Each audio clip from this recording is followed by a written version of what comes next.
better? Looking at that. There you go. Perfect. Okay, fair enough. So anyhow, we're going to go over starting a business, tracking expenses, knowing that you have a wide variety of representatives on your side. So we're going to talk about deductions and a little bit of other information. Again, we can take questions anytime, but probably mainly at the end. Okay, obviously when you start a business, you want to test the feasibility, have your objectives. If you're a 1099 self-employed person, it takes a lot of gumption and a lot of tenacity to actually do this and be successful. And I'm sure many of you are very successful. Note that half businesses fail within the first 5 years. So what you need to do is just be more determined so that you're not part of that 50%. So we have a lot of people that start their business, start your real estate business by setting goals, maybe even make a budget. I know in the very beginning when we started the CPA firm, we did a 1 year and an 18-month budget to say what did we think revenue was going to be and where did we think all those costs were going to be. And having been a partner with a big CPA firm, I thought I knew what I was doing. But boy, were there a lot of additional costs that were not in that original break even. Thank goodness I worked 7 days a week and we ended up doing better on the revenue side than I expected, so it made up for the higher expenses.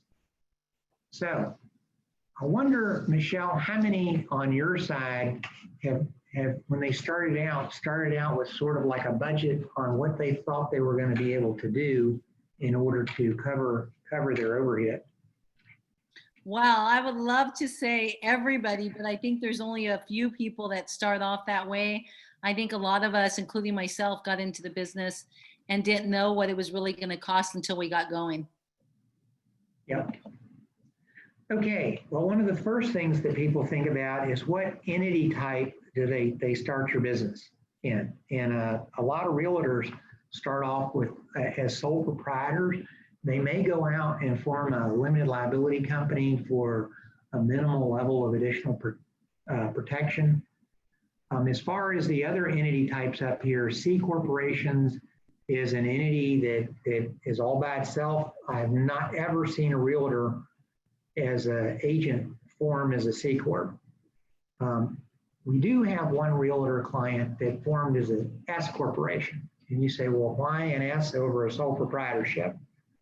Well, partly is her volume was so high that she could take and pay herself a salary that was less than the full amount of the net income. And she was able to save a little bit on payroll taxes. So let's say she was going to net $200,000 a year after her other expenses. She'd take $100,000 out as wages. She set up a retirement plan that came out of the company so that she still had some flow-through income that wasn't subject to payroll taxes. Now, you can't underpay yourself that way. And on new companies that start out, I don't recommend they go straight to this. I recommend they first do a sole proprietorship and make sure that you've got everything pulled together and working smoothly first. Because when you go from a sole proprietorship to an S corporation, it's going to cost you more to maintain the records and for filing purposes. Michelle, do you know if all your agents are sole proprietors or any of them an S corporation, to the best of your knowledge? To the best of my knowledge, the majority of them, I would say 90 to 95% are sole proprietors. Okay, and that works perfectly fine for most everybody. Okay, now I only have one slide on the PPP loan, but this is an area that you may want to get back in touch with us and we can give you a lot more information. The PPP loan is the SBA plan that came out first about in March, and the idea was to help businesses that had employees, and then they later modified it to be eligible for sole proprietors as well. So that you could, let's say you were in business in 2019 and in 2018 you ran into issues with COVID and you wanted to apply through the SBA PPP loan.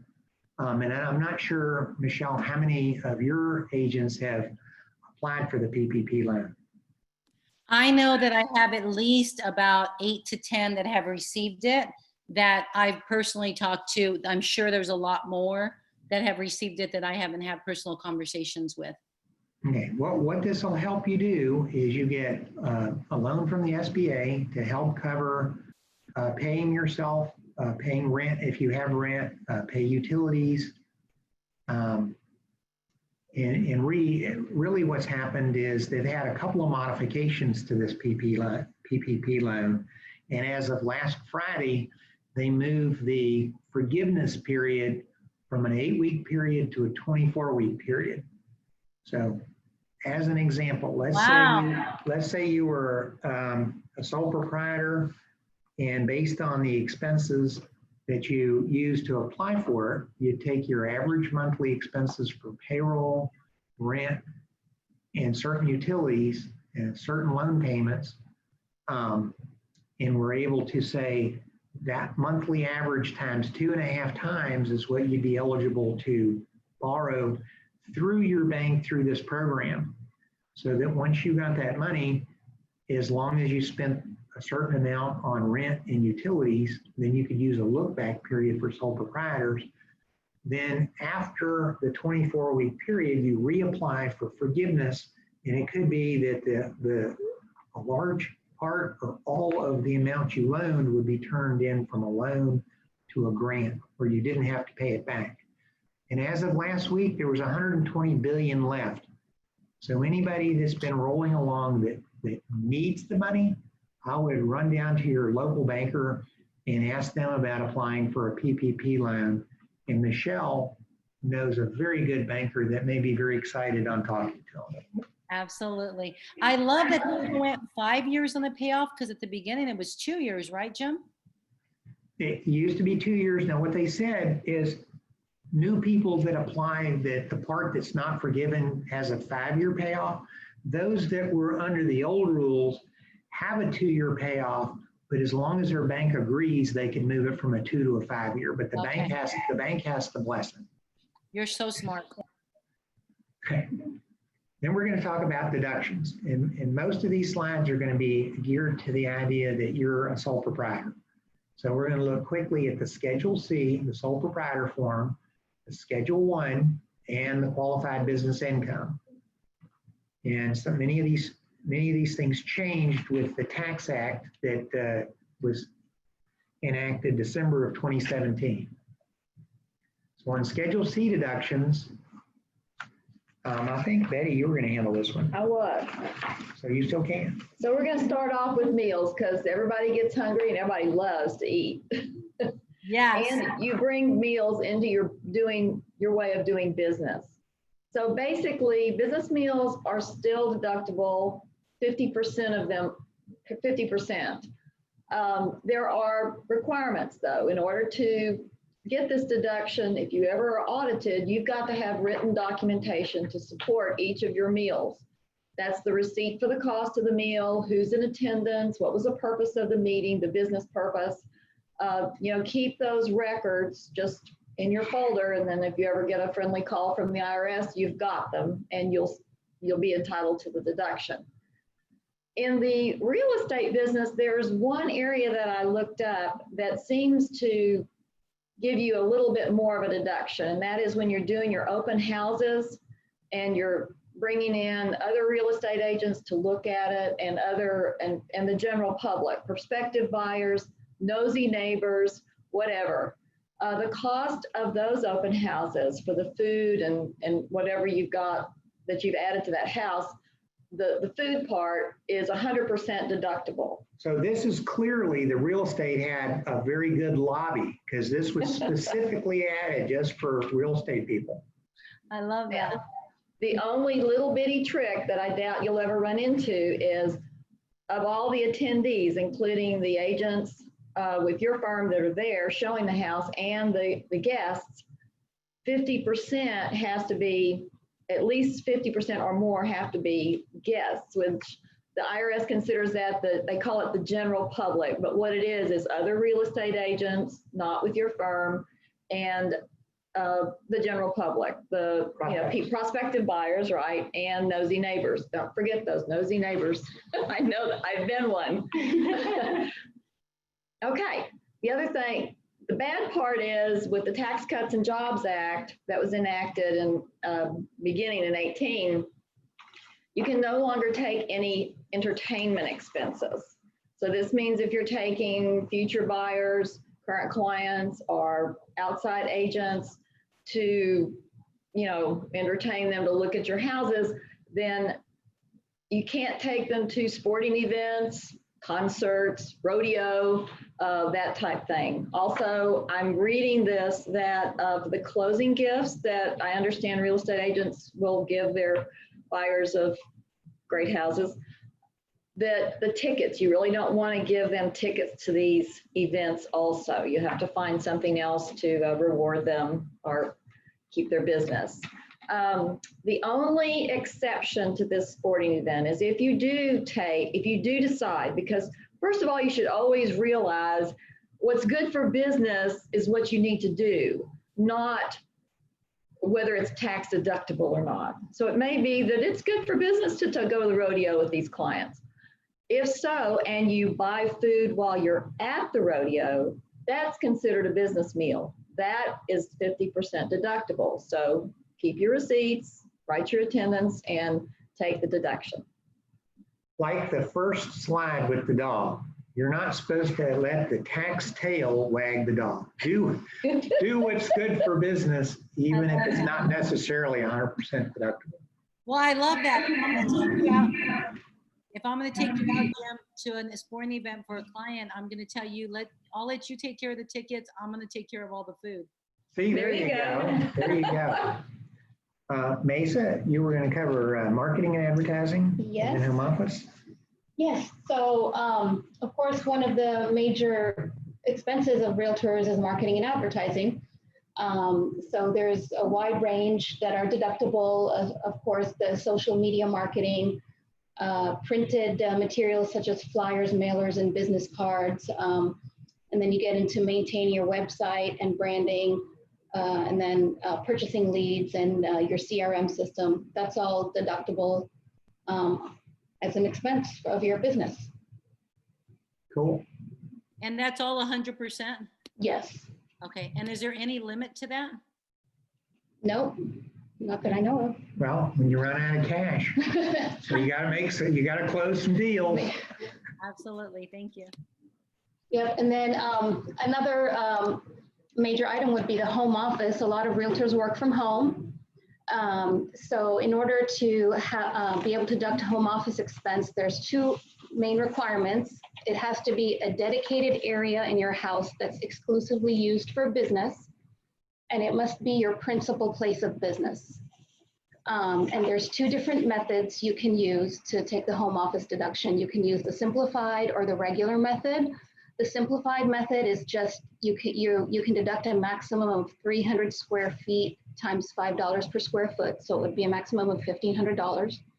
Or you can use the regular method, which is deducting actual expenses of your home, but you deduct a percentage. It's based on the percentage of your home devoted to business use.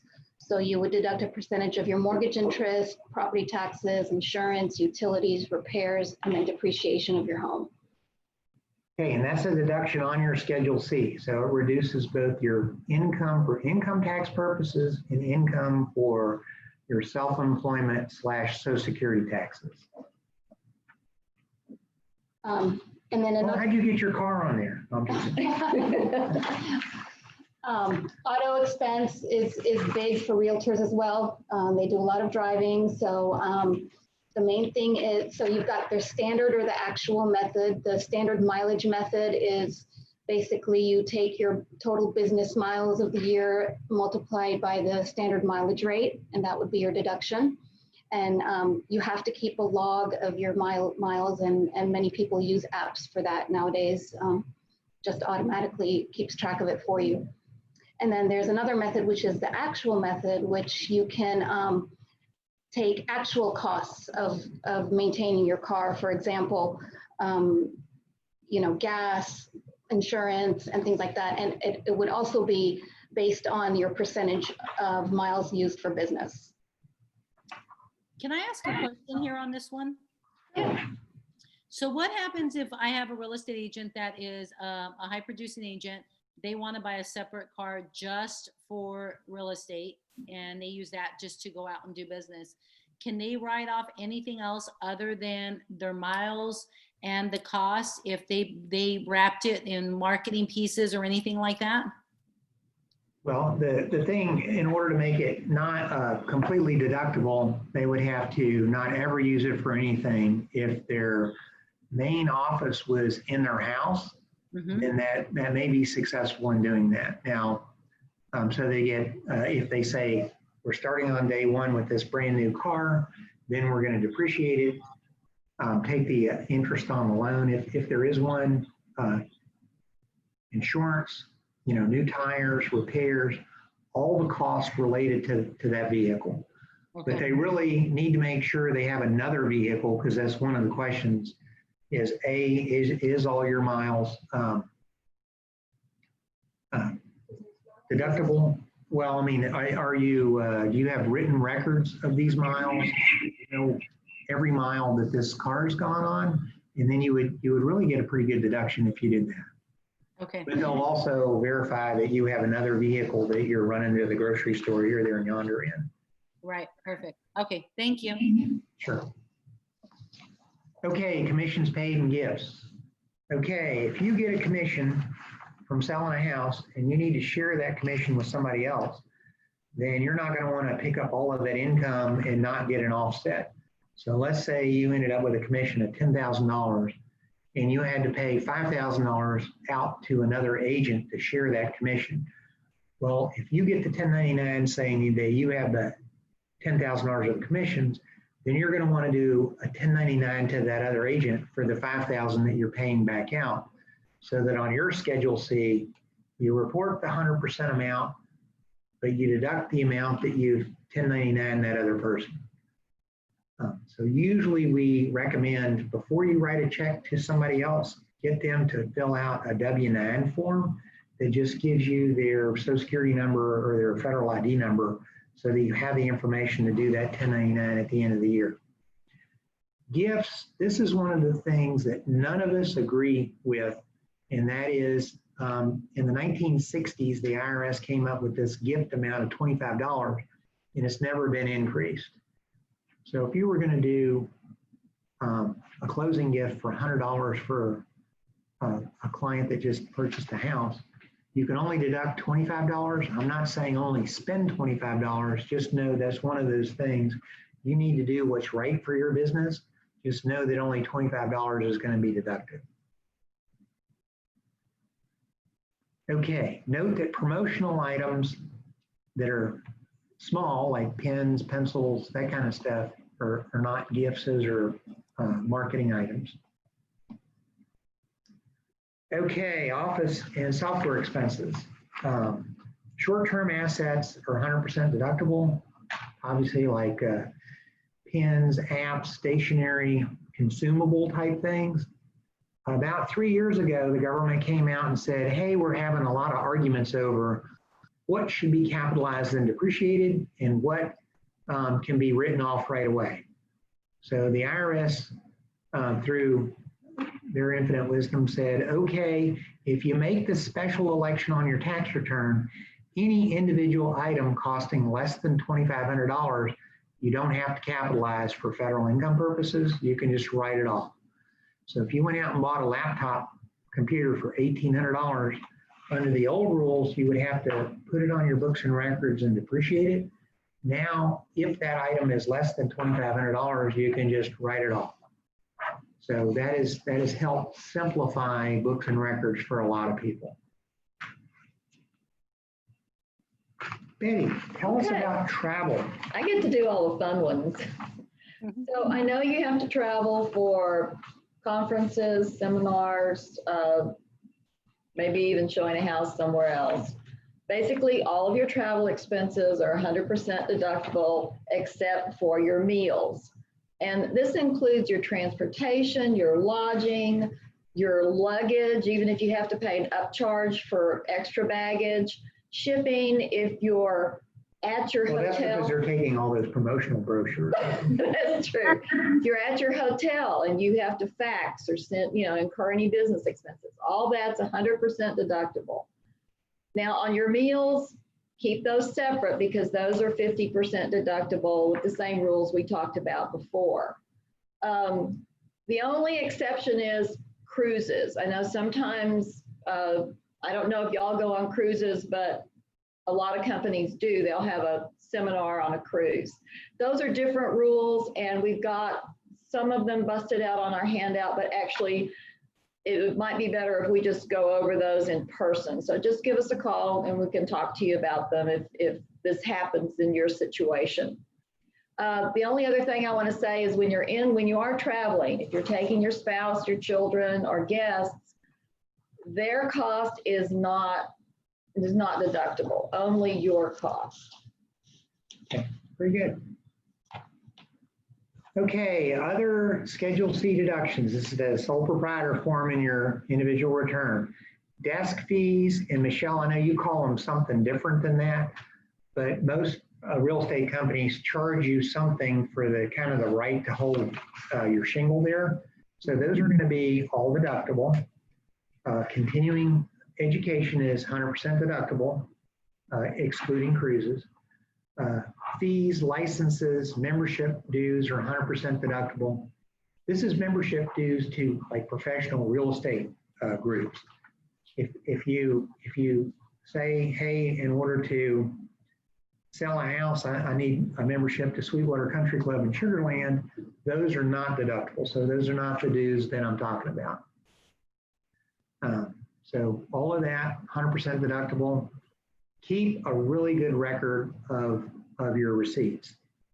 And again, I may have that in here, I may not. What I do recommend to business owners is keep a separate bank account for your business. Keep a separate credit card for your business activities so that you keep all business income and expenses in one area and keep all your personal stuff totally separate. Because if you were to be audited, and Schedule Cs do tend to be audited more than W-2 type people, then I would just say keep good records, don't commingle, because if an IRS person was starting to look at your bank statements and saw personal stuff floating through there, then they would look at you more closely than if it looked like everything was cleanly where it was supposed to be. And Jim, that's where you really helped us, is because we want to receive all the mileage and points on our business credit card so that we can use them on our own time. And when you said if they ever audited you, then and they see an HEB or Target on there, they're going to question it and go through it even more with a fine pin. So thank you for telling us that, because that's something we had to separate right away. Okay, cool. Okay, self-employment health insurance. Many of you will have health insurance. If you don't already have it through a spouse, then self-employment health insurance is another deduction that you get pretty directly on your tax return without having to itemize your deductions. So again, that's a good benefit of being a 1099 self-employed person, is you get a quicker, better deduction. It's not deducted on your Schedule C. It's deducted on a Schedule 1 in your tax return. So this is much better than an itemized deduction. Okay, many of you that have been out there and are successful probably want to shelter some of your income. One of the easy ways to do that is with an IRA, and a better way as your income goes up is through an SEP. It's kind of a modified, supersized IRA account. So anybody that's self-employed can, for the most part, open up an SEP. And the maximum contribution is kind of a modified 20% of your net income. And the limit, as far as what you put into this, is like over $50,000 a year if your income is high enough. So you can really shelter a lot of income. That doesn't eliminate tax, it defers it.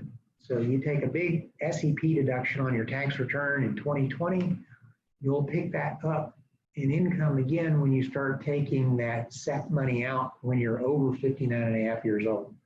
But you'll have many, many years between now and that time to make money and defer all the earnings that that money's made. So that is a easy, great thing to do. And since tax returns for 2019 aren't due until July 15th, anybody that hadn't filed their tax return still has time to go out and set up an SEP, make a contribution to lower 2019's taxes. Now, can I ask a question on this one? Sure. Do they only have till July 15th to be able to fall under that guideline to open up the SEP to take the contribution for 19 to contribute to that? Unless they file an extension. If they file a tax extension to extend their tax return till October 15th, then they have until October 15th to do that. So that is, Michelle, that's an excellent question. Okay, and I want everyone to understand that if you have, after your deductions and you end up having 200,000 in income, and they say you can put 20 or 30,000 away in the SEP, you're going to now reduce that taxable income down, right, to 170 or $180,000 now, as opposed to 200 if you put away in the IRA SEP account. And that is 100% rate deduction. And if you do it timely, there's no question. If you were to get audited, that's a guaranteed deduction. And I also understand they can use some of that for the PPP money they got too.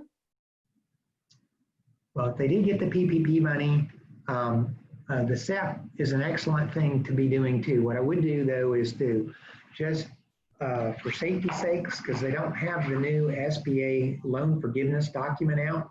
Okay. Is if they got an SEP loan on May the 1st, or let's say June the 1st, because that makes it a little easier. They get the loan on June the 1st. I would go ahead and make monthly SEP payments toward 2020, so that when they say, hey, for your benefits into your retirement plan, then you could show that you were doing this retirement plan during the period they're going to look at for the loan forgiveness. Okay, great. Okay, the QBI deduction. This is going to apply to almost everybody in your organization. Anybody that has net Schedule C income would qualify for the qualified business income deduction mostly. Now, I'll get into some. So what that means is, let's say you made a net income of $100,000. Well, in December of 2017, when the government came out and said, okay, we're going to reduce the corporate tax rates from 34% to 21%. Then they said, okay, to make it fair for business people, anybody that has a sole proprietorship, a partnership, or an S corporation, we're going to give you this extra business deduction that you don't have to spend any more money for. So in the case of somebody that netted $100,000 as a sole proprietor, they're going to get 20% or a $20,000 deduction for this qualified business income, which means you're going to instantly pay less income tax. Now, if your income, you're married filing jointly and your income's over about $320,000, they start phasing out this qualified business income deduction unless you have some W-2 payroll that you're also paying out from your Schedule C. So just that's specified a little bit more in the handout. So all I'm saying is generally it's 20% of the net Schedule C income. And let's just go with that for the moment. If your income's really high, they have some additional requirements. Now what they did is they said people that are specified service businesses don't qualify. That's another spot where your real estate lobby was really strong, and they said, nope, realtors are excluded from being a specified service. So they left you in the good category on continuing to be qualified for this deduction. So again, it's like a free money deduction that you don't have to pay anything to get. Awesome. Okay, a few other things in here.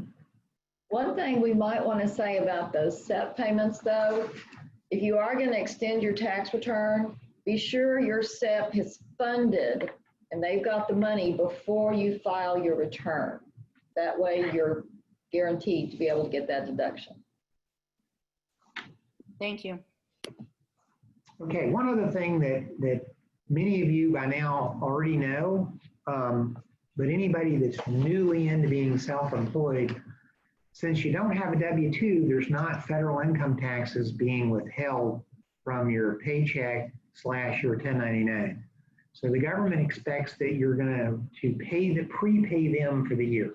So like for 2020, normally you'd have estimated payments due April, June, September, and the following January 15th. Because of COVID, they made the first and the second one due July 15th this year. But that's a 1 year only sort of thing. So if you were going to owe $10,000 for the year, then the government would expect that $2,500 or 25% of that would be paid in equally for the 4 quarters. If you zip through the year, you get your 1099 at the end of the year, and you've made no payments at all, then what the government's going to do is they're going to charge you an underpayment penalty for not having that paid in equally through the year. Now, there's a couple of exceptions. If in 2020 you say, I'm going to base my 2020 estimated payments based on what my real tax liability was in 2019, then you're safe if you pay in 2020 quarterly the amounts that add up to what your liability was in 2019 if your total income for 2019 was under $150,000. If your income for 2019 was over $150,000, then they say to be safe under this exception from any penalty, you pay 110% of what your liability was for 2019 and 2020. Now that's assuming your income's going to go up. If you know your income in the current year is going to be less than the year before, then you're not going to want to make payments that big in the current year.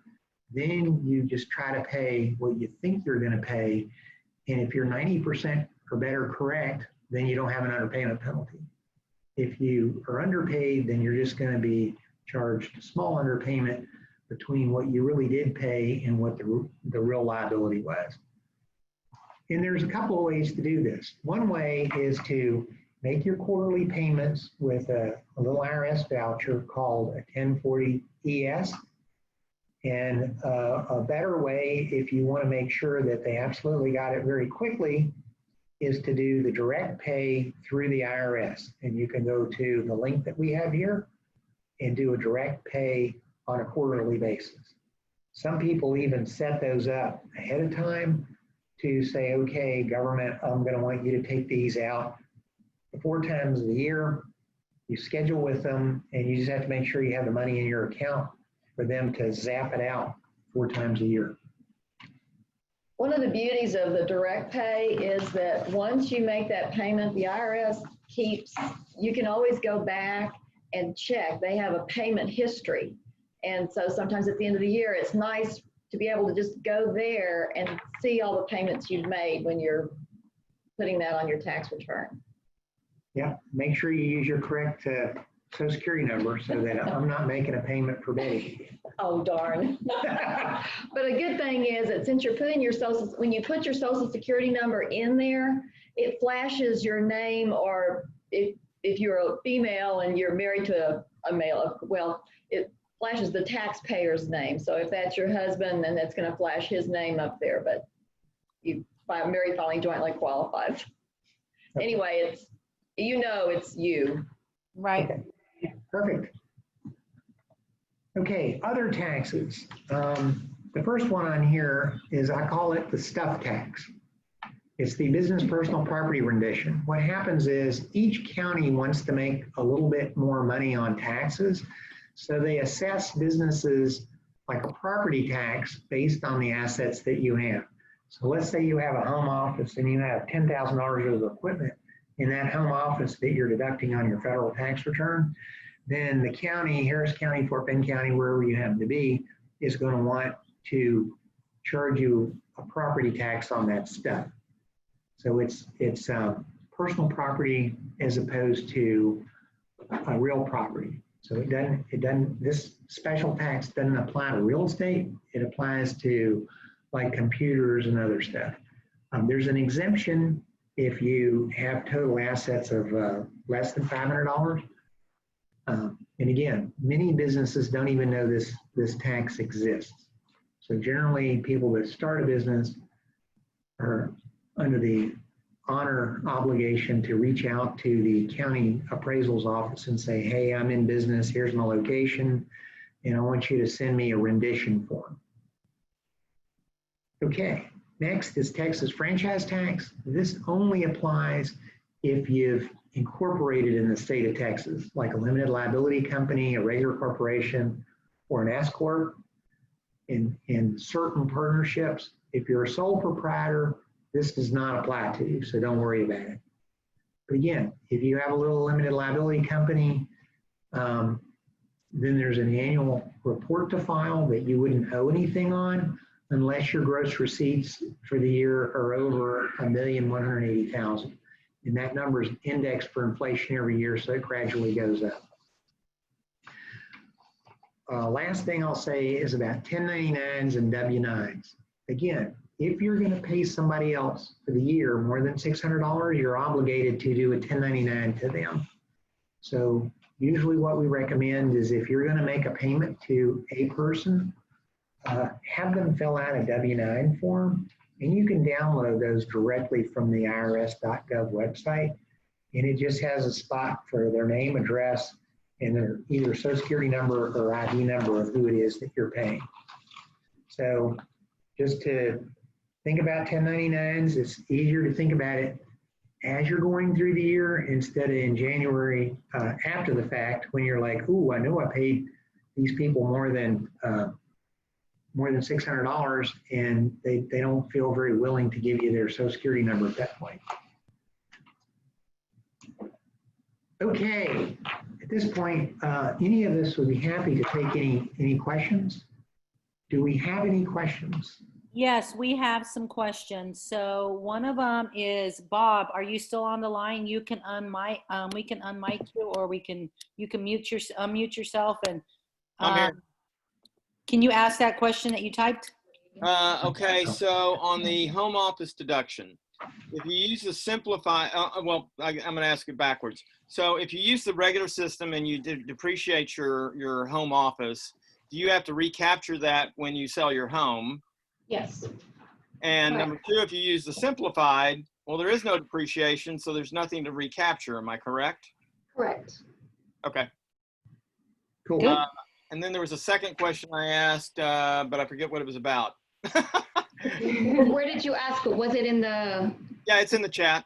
It's in the chat. Okay. It's really a comment that I made. Do you have to recapture depreciation? The wrap, if you wrap, would you be deducting?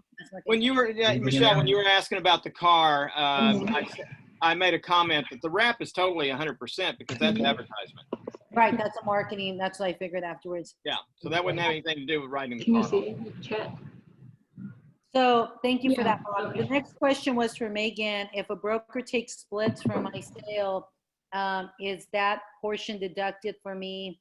And she's asking for a referral fee. I guess what you're asking, Megan, on that, and you can unmic, when they're paying splits to Keller Williams Premier, is that deductible, or when you're paying it to another brokerage?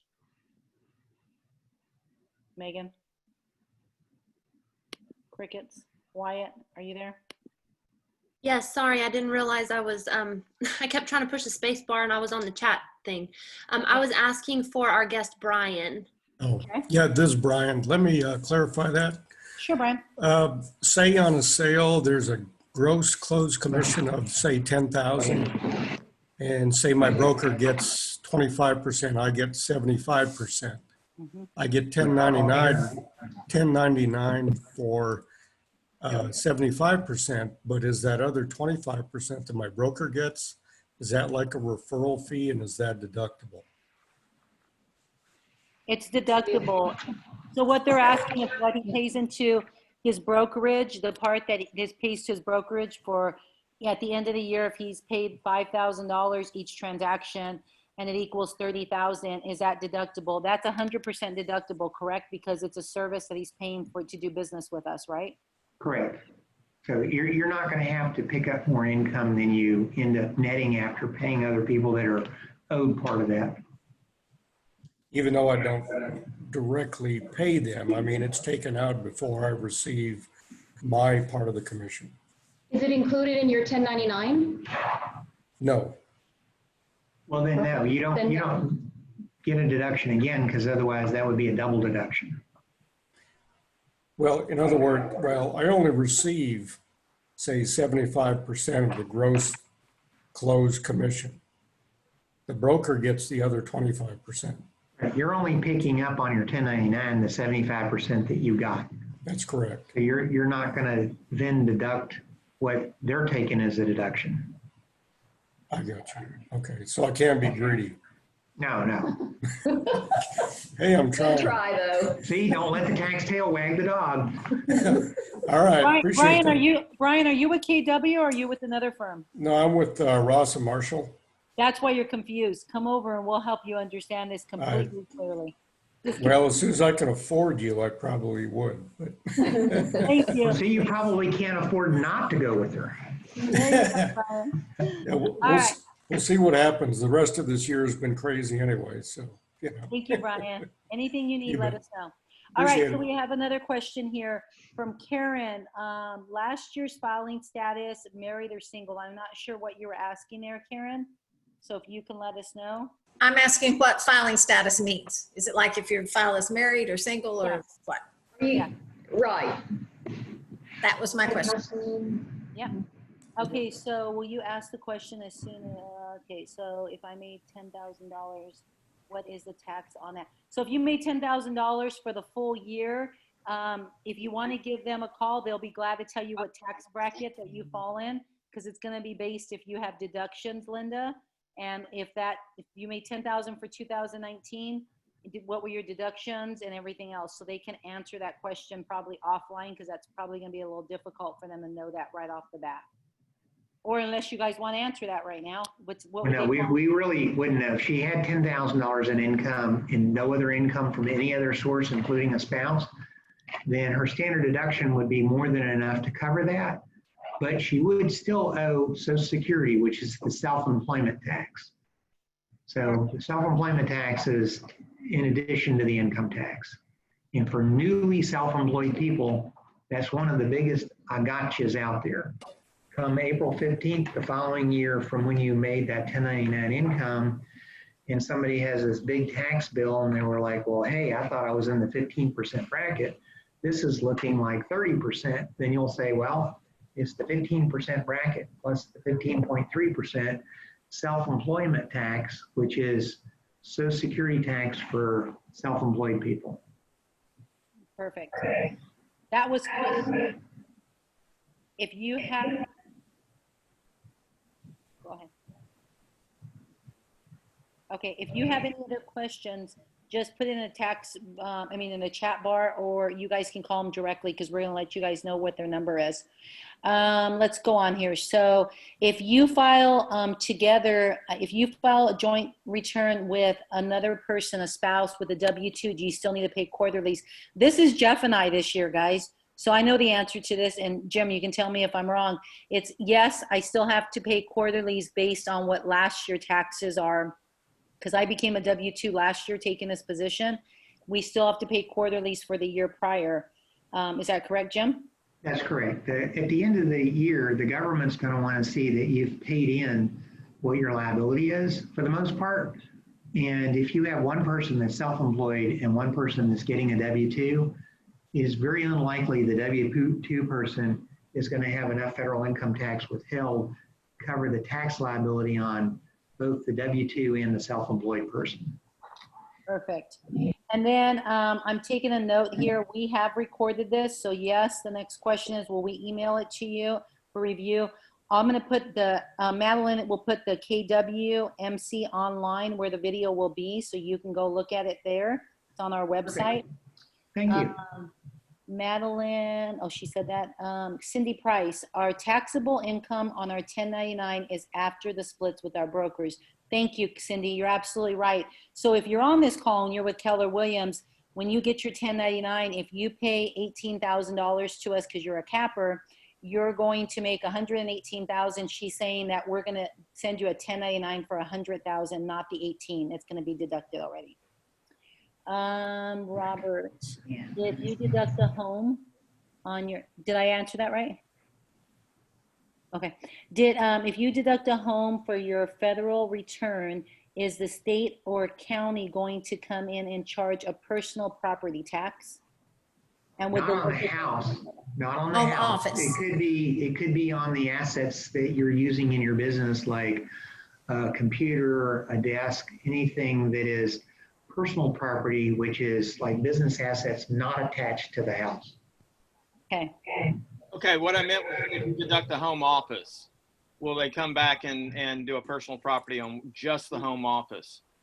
Well, the county's not going to know that you've claimed a home office on your federal tax return because they don't. That brings up the other point. How would they know about any personal property? Well, that's a very good point. Like in my office building, what I did is I came in from lunch one day and I saw a man down in front of the marquee writing down the names of all the companies. And then I found out that he was from the county appraisal office, and he was going to go take that list of marquee names and run back to his little computer at the office and make sure that every name that was on that marquee had a personal property tax account. So I don't know that they would be smart enough or motivated enough to look at a website and say, oh, everybody that's an agent, let's go see if that agent has a personal property account. Because keep in mind, there's a $500 exemption amount. So there may be a lot of agents that it's not going to be worth their time to try to track you down. Somebody that's big enough to have an office in my high-rise office building probably is big enough to capture their attention to make sure they have a property tax account. All right, so thank you for that. Misty asked a question. If you are a new agent as of February 2020, when do you start paying your quarterly taxes? Well, this year I would start paying them on July 15th because that's when your first and second quarter tax payments would be due.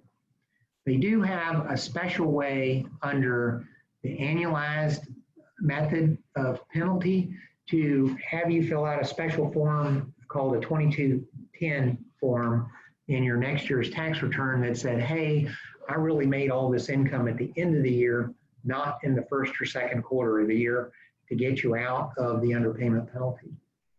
But if you started in February and you're already making money, it's probably better to already reserve a certain amount of that. On some new agents, I say, why don't you just take 30% at least off the top, stick that in a separate account for taxes, because everybody's probably going to be in at least the 15% marginal tax bracket plus the 15% self-employment tax, so that you don't take that money and spend it before it's time to turn it over in an estimated payment. I love that. And Jeff's going to do the next class will be on banking because he does that. That's what he was doing before. He will show you how he takes one of our commission checks and breaks it up in 3 different accounts. So that will be the next one. I also wanted to ask on a couple of questions, Jim, that we get asked quite a bit. What you just said there, if they have not paid quarterly taxes this year for 2019, they still have time to make how many payments for 2019? Is it 1 or 2? Well, they could make just one big one right now if they've made no estimated payments. Yes. Or unless they want to hustle through and get their tax return done and just pay it all at once.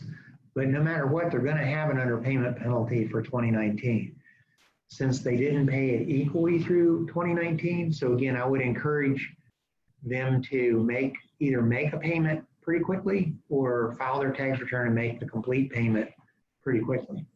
Yes, because that's the thing that agents get confused on. If you don't make quarterly payments, and I know because I paid the fees, you get paid a fee. I mean, you get charged a penalty fee for not making your quarterlies. Then you get charged another fee if you owe them a certain amount of money and you don't pay that before their filing date, which this year it's July 19th, unless they file an extension to October 15th, they get another fee on there, right? Another penalty? Well, they could. So first I would just try to automatically do the quarterly payments. And if they haven't for 2019, you can go online and make an estimated payment so that at least you stop the penalty from that point forward, or you file your tax return real quickly and make the payment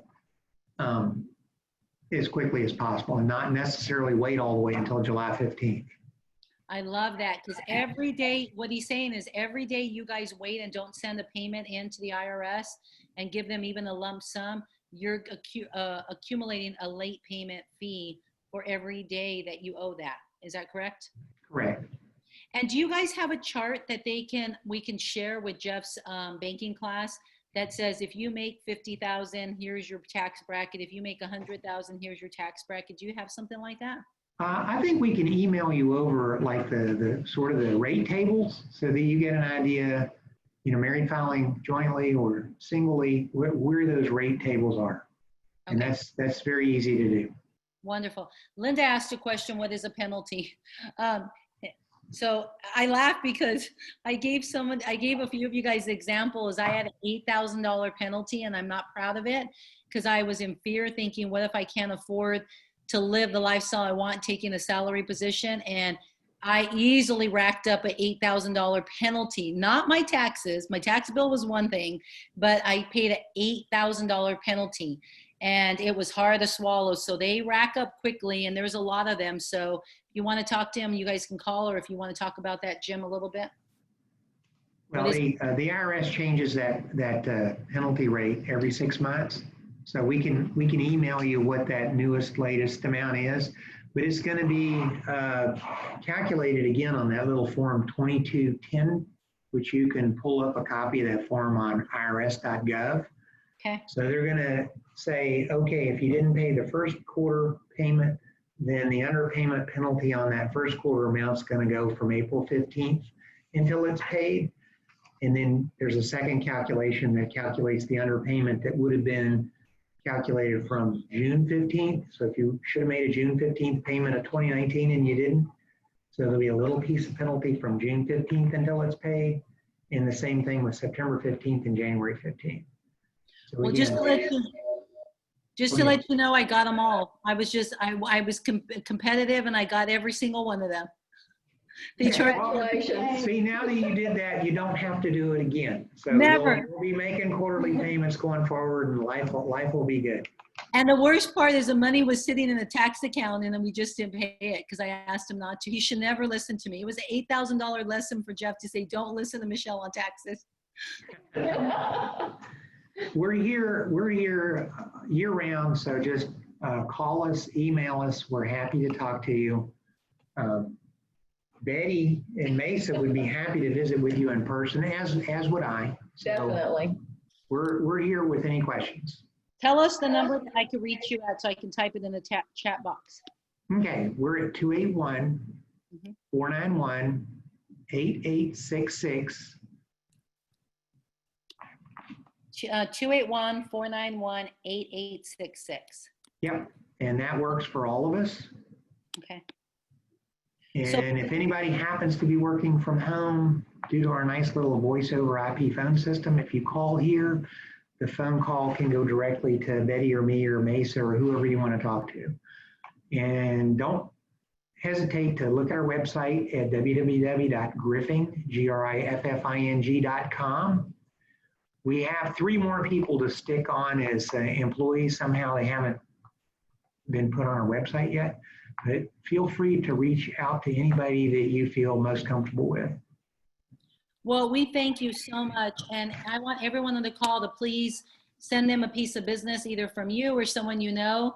And we thank you for being so knowledgeable and spending this time with us and just being here for us. They said it's a great class. We thank each and every one of you, and thank you for what you do and how you keep us all safe.